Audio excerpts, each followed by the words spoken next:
ఆకాశాన్నే చూసి ఇరుకైపోవాలి. యద సభలో ఎన్నో ఎన్నో ఊసులు చెప్పాలి.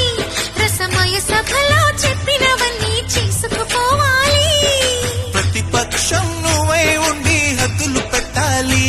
ఆ ప్రతిపక్షం నేనై ఉండి యుద్ధం చేయాలి. నా వలపు కిరీటం తలపైనే ధరించు. నీ చిలిపి ప్రతాపం నిలువెల్లా చూపించు. నీ చెనుకులకే వేస్తా నా ఓటు.